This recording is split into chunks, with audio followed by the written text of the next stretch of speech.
E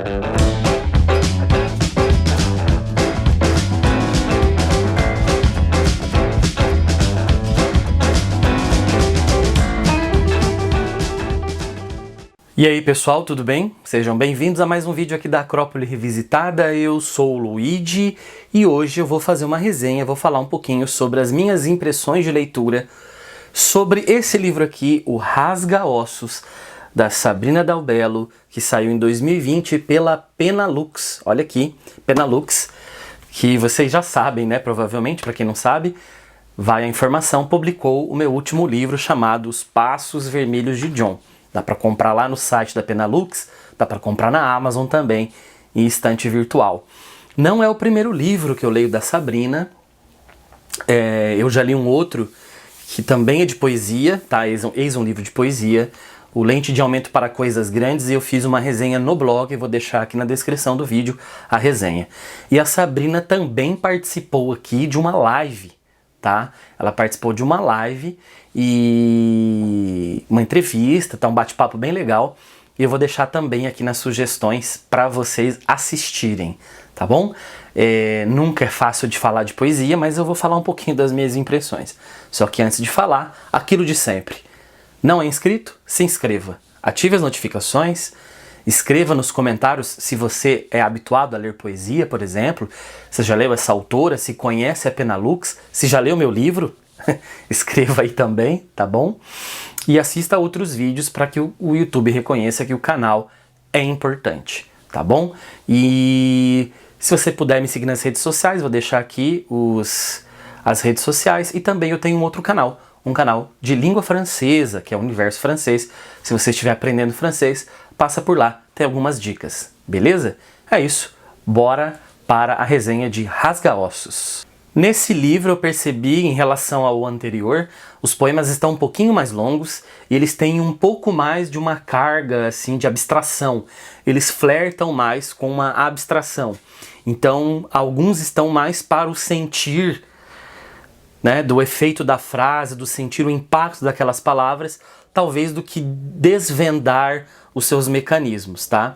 É um tipo de poesia muito interessante também, talvez possa ser um pouco mais complexa para alguns, mas eu percebi que a maioria dos poemas seguem por esse caminho. O título já nos chama atenção, né? Como rasgar ossos? Osso é uma coisa dura, não é? Como que você vai rasgar o osso? Ou seja, para que você chegue ao osso, você já tem que ter rasgado toda a carne.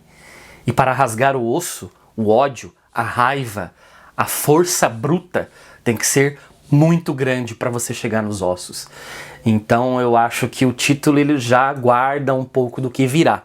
Osso, que é a metáfora ao mesmo tempo da dureza humana, da força humana, mas também de sua fragilidade. Ou seja, quando morremos, vai chegar o momento que só vão restar os ossos. O livro é dividido em 6 partes, que são nascimento, união, caminho, sentido, envelhecimento e morte. E talvez, por que não, possam ser fases da vida, por exemplo, né? Representando fases da vida. E sempre com um poema de início. Quando a parte do livro começa, essa subdivisão começa, sempre tem um poema que parece também estar ligado com os primeiros poemas de cada parte do livro. Então tem uma estrutura aí toda mais pensando numa questão cartesiana, assim, numa ligação entre os capítulos. As temáticas são das mais variadas. O amor, que também estava bem presente no primeiro livro, está aqui, mas ele divide o protagonismo com outros tantos, então por isso que eu acho que é difícil elencar uma temática aqui no livro da Sabrina. Um dos temas é a questão do feminino.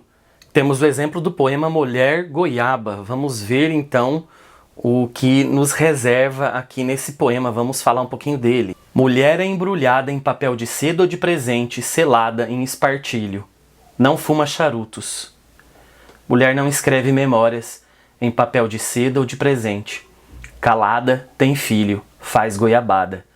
Mulher transborda na memória do livro de receitas. Forte, né? É onde a mulher foi colocada ao longo da história. E é um poema, por exemplo, que dialoga com um dos últimos poemas do livro, que mostra uma princesa que que desconstrói os contos de fadas e prefere viver com um dragão do que viver com um príncipe cagão, né? É realmente o protagonismo da mulher, a independência da mulher, que não precisa mais, como nos contos clássicos, depender da sua felicidade em relação ao casamento com o príncipe. Então eu acho que esses poemas, apesar de estarem distintos no livro e estarem também temporalmente distintos, dialogam fortemente. A autora também gosta de apostar em jogos de palavras, jogos de sentidos, o que dá um efeito muito legal para a poesia, né? São sempre efeitos legais, essas brincadeiras, talvez aí uns trocadilhos, coisas do tipo, que ficam legais com essas brincadeiras e jogos de palavras. Os poemas, em sua maioria, cabem em uma página, e a autora, às vezes, ela usa a mão de alguns recursos, assim, para chamar a atenção do leitor para aquela palavra ou aquele trecho, colocando aquele trecho em fonte maior, né? Ou sublinhando, ou colocando em negrito, também é um recurso interessante e recurso visual para o texto. Em vários textos há uma brincadeira com a própria estrutura da língua portuguesa para questionar algumas coisas sobre a vida, como um pretérito mais que perfeito. Às vezes a autora também revisita autores da literatura brasileira, como o do poema Para Drummond, em que ao invés de o amor, sabe o poema Quadrilha? Fulano que amou fulano, fulano não amou ninguém. Aqui no caso, ao invés do amor, é o ódio. O padre Ulisses amaldiçoou o açougueiro Lucas, que esfaqueou o eletricista Mauro, que eletrocutou o jardineiro Martim, que afogou o padeiro Leon, que assou o paraquedista Beto, que asfixiou o professor Christian, que atirou no técnico de informática Jones, que explodiu o bombeiro Matias, que tacou fogo no empacotador Lourenço, que desnucou o auxiliar de escritório Alex, que envenenou o advogado Bruno, que torturou o médico Tobias, que estuprou o engenheiro mecânico Pedro, que enforcou o apicultor Antônio, que guilhotinou o árbitro Giovanni em pensamento.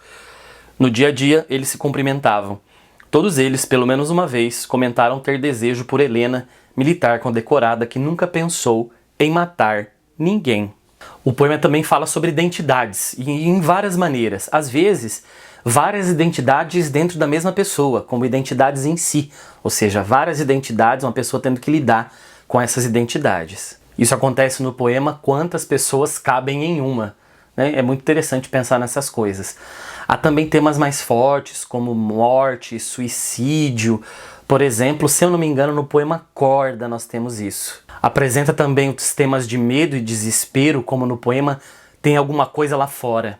E no poema Janelas, o último que eu vou citar aqui, que eu vou ler, que é multitemático, e vocês vão ver agora sobre o que ela fala. Primeiro são os pássaros que cantam e te trazem lembranças de algo alto além dos prédios. Depois vêm as flores que te colorem o dia, ainda que não as perceba.